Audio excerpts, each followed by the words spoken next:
You know that feeling when you're sitting in a movie theater and suddenly you realize you've been watching the wrong film? Not because the movie is bad, but because all at once something clicks.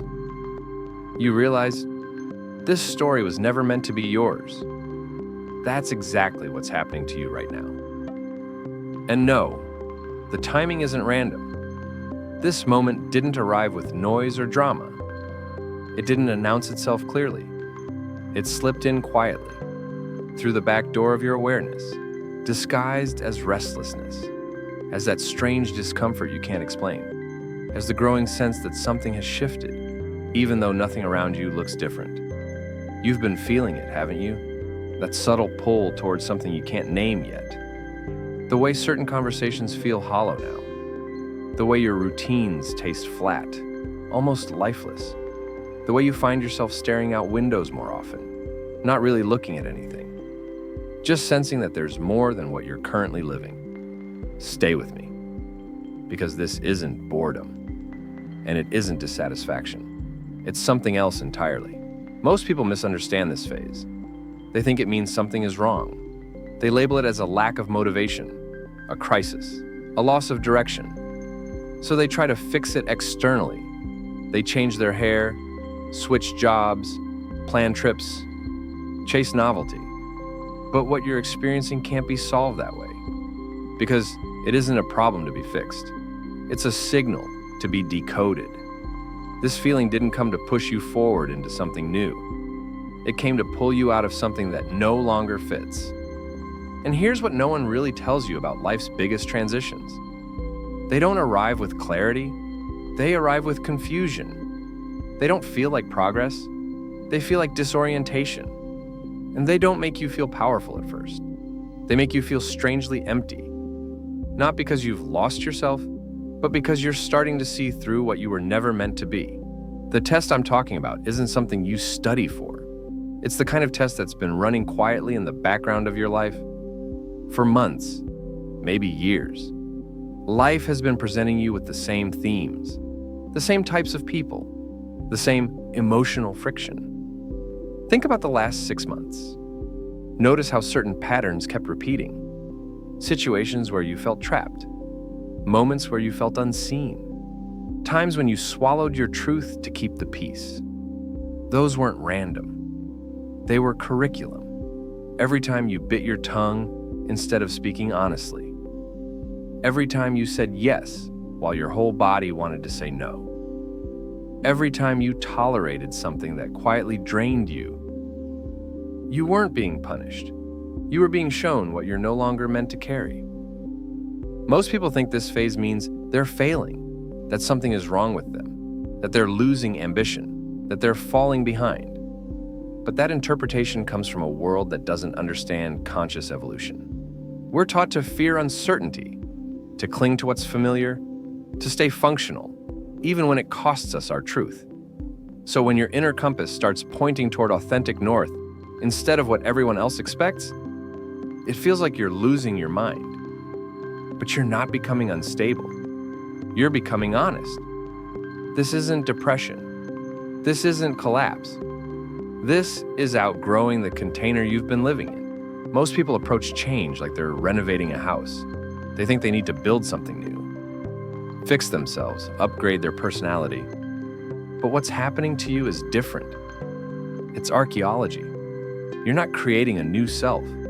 You're uncovering one. Layer by layer, you're brushing away years of conditioning, years of adapting, years of being what was required instead of what was true.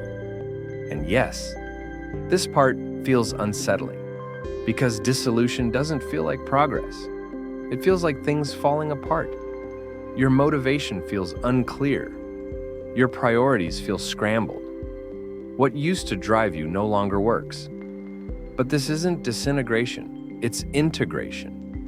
You're not losing yourself. You're finding yourself beneath what was never really you. This phase changes how you relate to people.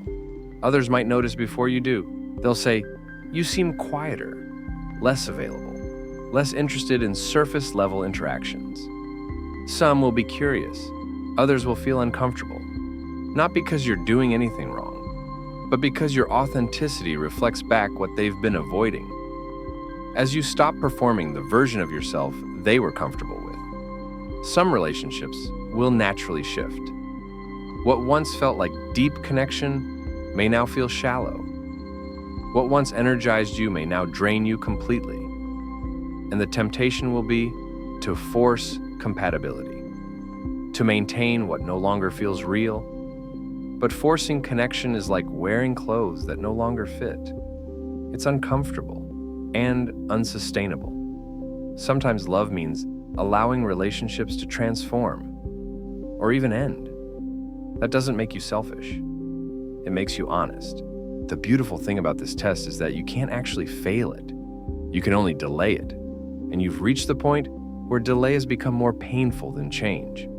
Not because you suddenly became brave, but because something deeper in you stopped cooperating with a life that no longer reflects who you are. There's a quiet exhaustion that comes when the soul is done pretending. And once that threshold is crossed, there's no going back. That's why this moment found you now. Not through coincidence, not through timing, not through invisible systems deciding what you should see. It found you because there's a specific inner frequency people enter when they've outgrown the identities that once kept them safe, a frequency that emerges only after you've tried everything else, adapting, negotiating, shrinking, explaining, and realize none of it brings you back to yourself. You're emitting that frequency.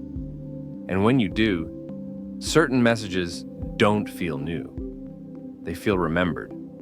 They land not as ideas, but as confirmations of something you already sensed, but hadn't fully allowed yourself to name. The test is ending. Not because you passed it, not because you failed it, but because you've seen through the structure that made the test feel necessary in the first place. You no longer believe your worth is conditional, your authenticity is dangerous, or your path must be validated to be real. That realization is irreversible. What happens next won't be dramatic.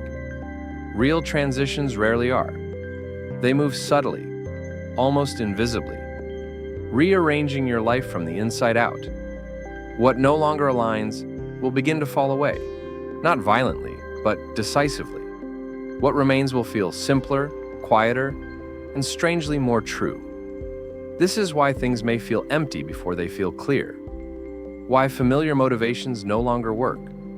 Why old definitions of success feel distant, even irrelevant. It isn't confusion. It's reorganization happening below the surface, where language hasn't caught up yet. Like a caterpillar that doesn't chase transformation but reaches a biological limit, you've arrived at a point where the old form can no longer contain what you're becoming. There's nothing to fix here, nothing to force.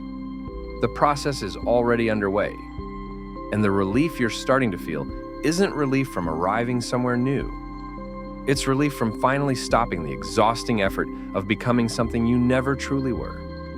The test is over. Not because you won, but because you no longer consent to being tested. And in that refusal, something honest finally has room to breathe. You've always been enough, exactly as you are.